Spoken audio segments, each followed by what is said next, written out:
Welcome back to another episode of Weekend Trucking, and in today's video we're going to dive into the cost or the barrier of entry, what it costs to get into RV transport, and then what are your reoccurring expenses as you're in this endeavor. But first, check this out.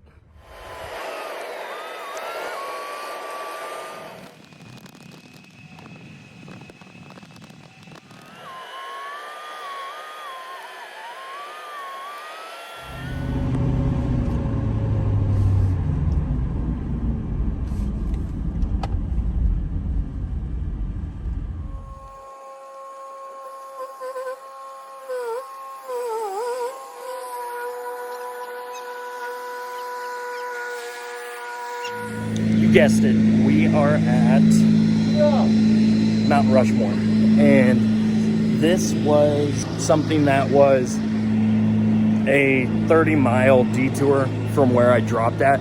So I dropped off in Rapid City, South Dakota, and it was like, well, when in Rome, you might as well take advantage of the cool locations that you're at.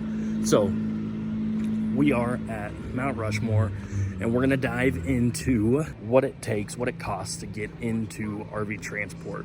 What do you absolutely need to get started? So the first thing that we'll talk about is just that barrier of entry.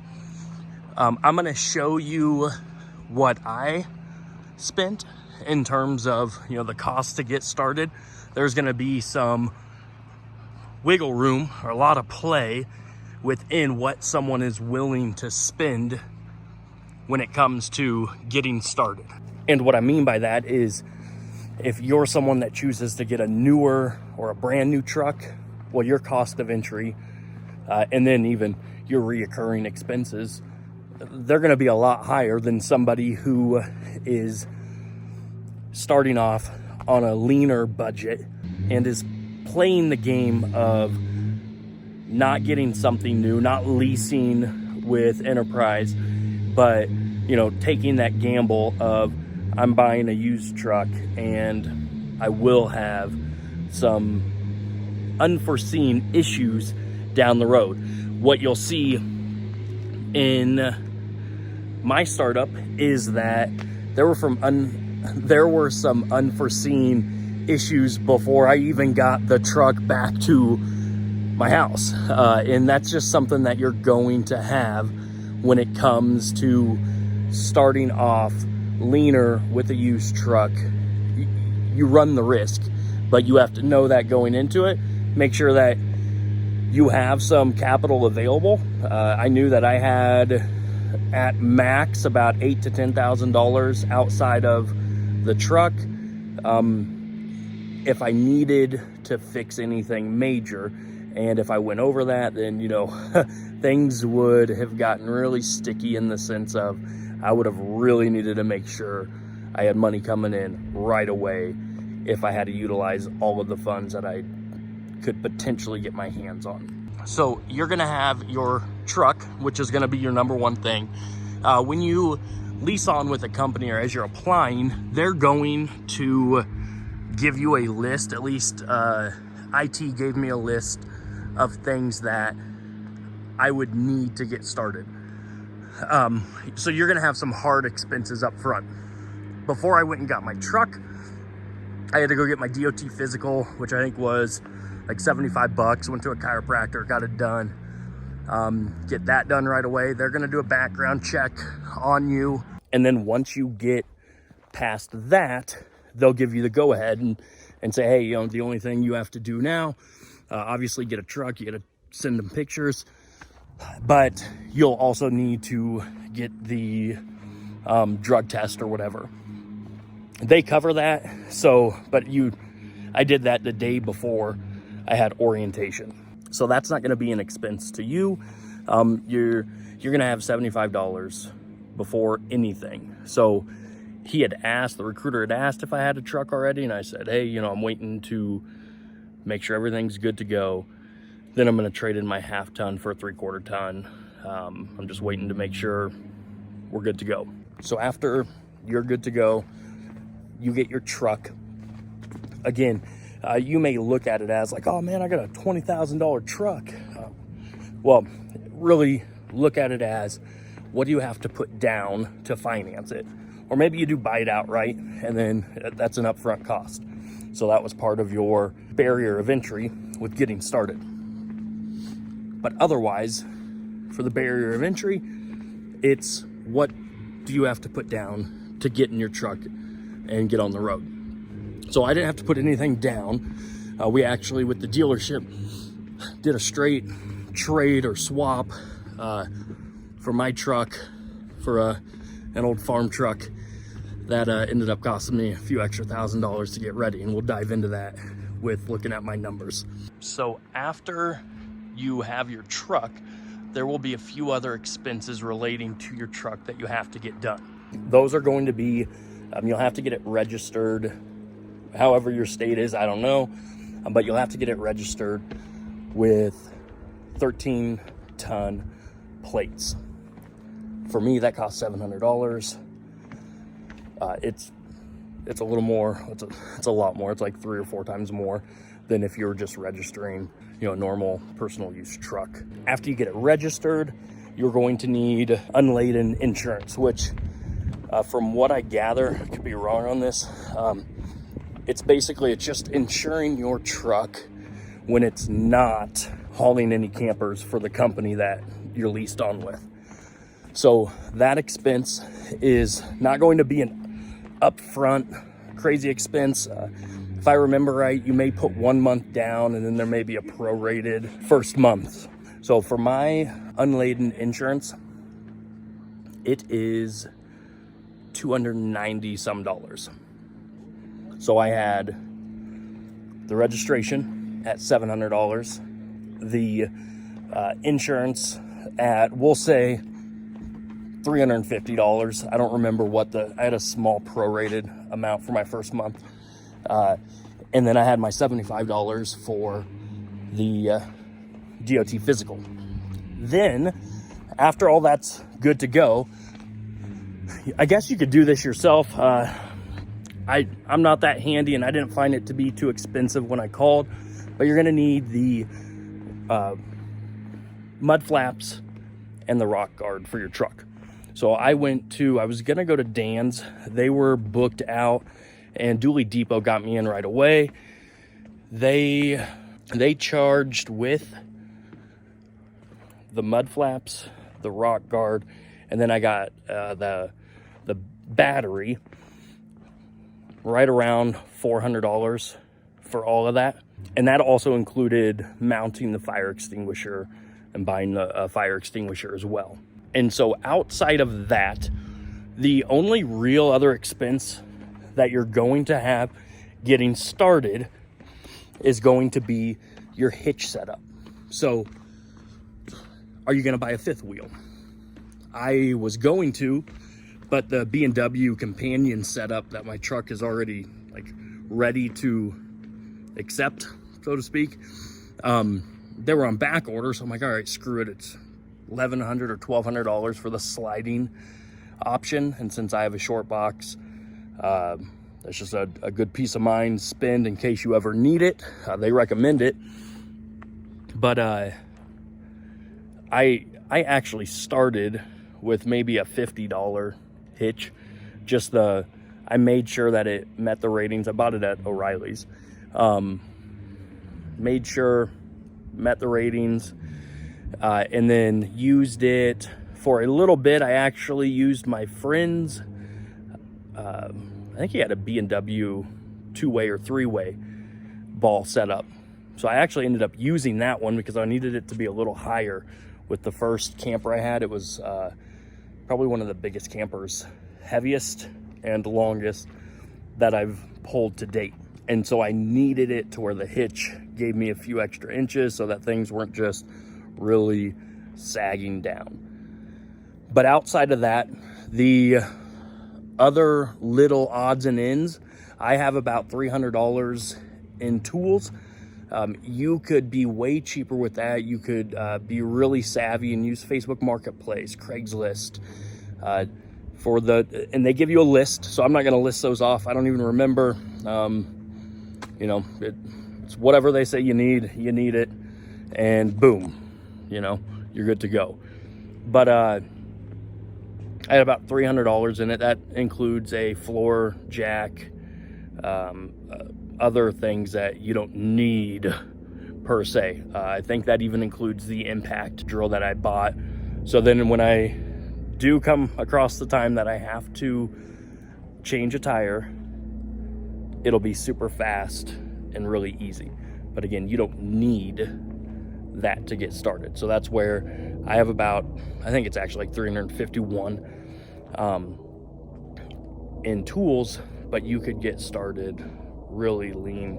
You could find used equipment, used tools, and then you're on the road. And so I was actually planning on doing this video more in my truck, where I have my iPad set up so I could look at the numbers, but as I'm out here walking around, it's just too beautiful not to take in. And you guys probably want to see this more than you want to see the inside of a old, dirty, beat up farm truck. But anyways, I'll make sure that I'm not missing anything at the end of the video. I'll go through, I'll add any edits that I need to, and maybe just throw up the actual totals for everything. So to get started, whatever you're doing for a truck, DOT physical, the required items from your company, insurance and registration, and then you're good to go. Things that I had to deal with to make sure that I was good to go. So I've told you, I think in the first video, second video maybe, that the check engine light came on 50 miles from the dealership. Went into limp mode, and I was stuck in limp mode until about a $1,200 bill from a Ford dealership when they diagnosed what it was. I got the dealership that I traded from to cover half of that, but then as my mechanic was just changing the oil, getting everything fresh, new to go, he discovered that there was a lot of issues with the front end. So I think it was ball joints or U-joints or something. So we had those expenses as well. I believe that was $2,600 worth of parts and labor from the mechanic that I use to get the truck ready to go. I also spent $1,800 on a tuner and maybe getting rid of some things within the truck to maybe get better gas mileage and not have to worry about other issues. So I had about $3,000 to $3,500 in unnecessary, in my opinion, unnecessary items because I went the used truck route. Again, I told you that I had about $8,000 to $10,000 to play with before it was like, okay, shit, what are we gonna do? So again, those are some of the risks that you're gonna have when going the used route versus the new route. So there's pros and cons to each, but to me, when I look at it, I'm gonna take the risk of going with a used truck. So even if I had endless money, I'm still probably gonna choose a used truck, and then I'm gonna create a maintenance account, create a cushion for when issues do come up, because I don't see the value in having a $700 to $1,000 payment if you're doing just RV transport. It just eats up your margins more than what it could. I mean, you're still gonna be profitable, especially if you're running all the time. But I average a trip a week.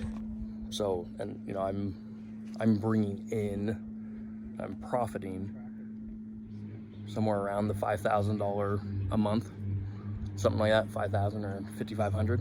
So like, I don't, in terms of needing to always be on the road running, just to make my payments before having any just spending money, so to speak, I don't have to worry about that.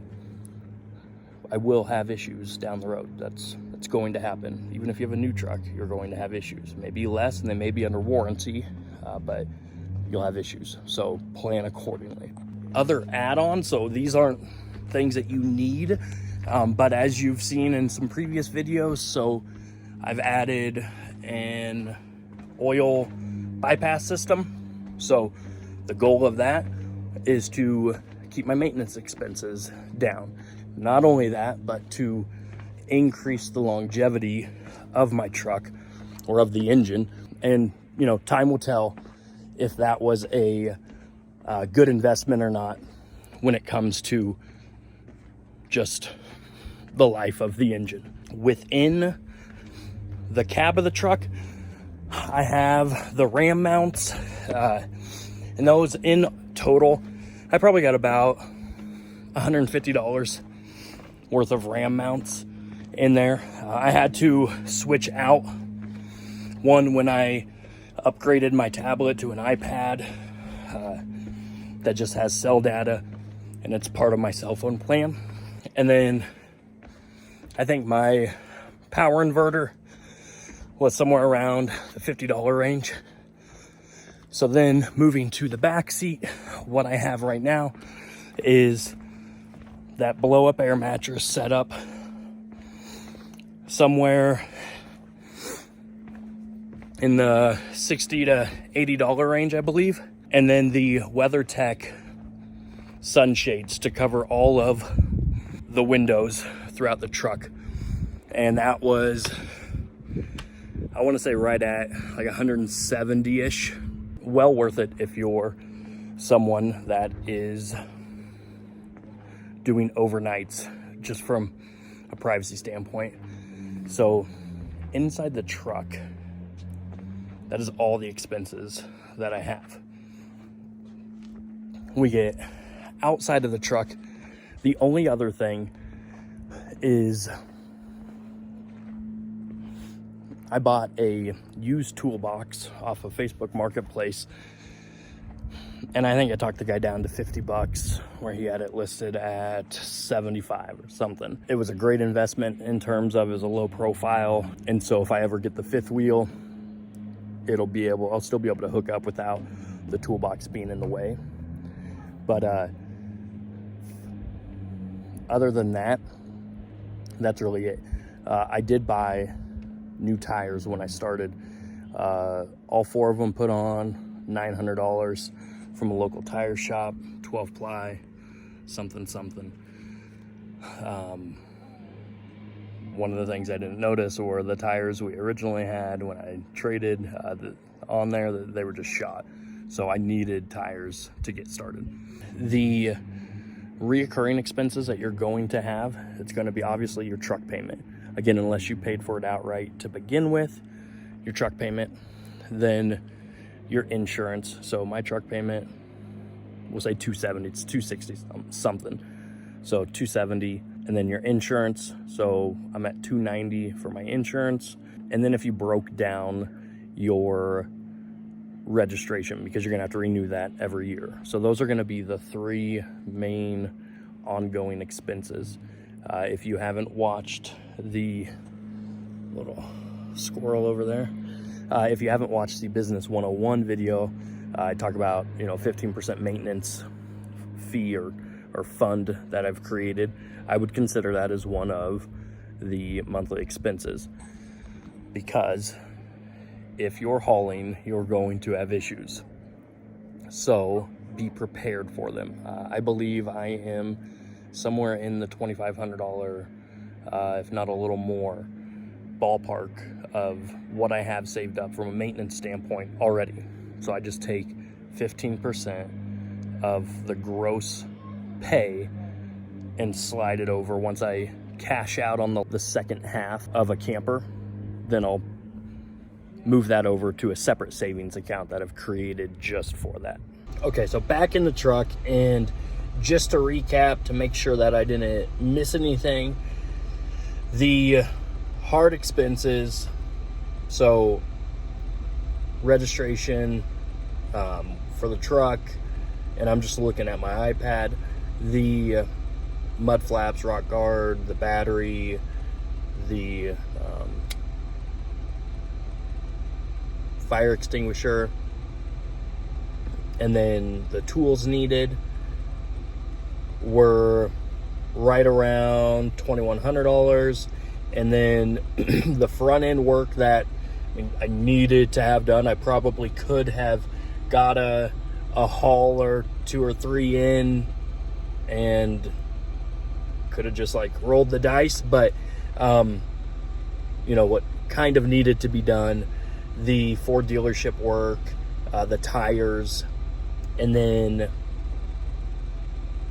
those 3 things, they ended up totaling about $4,100. So again, you may not have those expenses because those ones I should have been wiser when I was trading my old truck, and I should have just made sure that some of those things were taken care of, or he was giving me some money instead of a straight trade. He definitely got a better deal in the sense of what he could have sold this truck for and whatever he ended up selling my old truck for. But at the end of the day, I got the best deal because this truck is making me money. So you can kind of negate that. You're not going to have those expenses. And then the other items like what do I have here? The fuel tank. So I didn't mention that. The fuel tank cost me right at $1,000. I have $1,075 for the fuel tank. I have an 80-gallon gravity-fed fuel tank. I have that as not required, but you kind of need it because it makes you more money. So especially, again, like times right now where fuel is easily over $2 a gallon, to be able to fuel up and to put over 100 gallons of fuel in your truck for $2 a gallon instead of $2.30, $3, depending on where you're at, the fuel tank easily pays for itself. So it should be kind of one of those things that you need it, although you don't need it, but you really need it, if you get what I'm saying.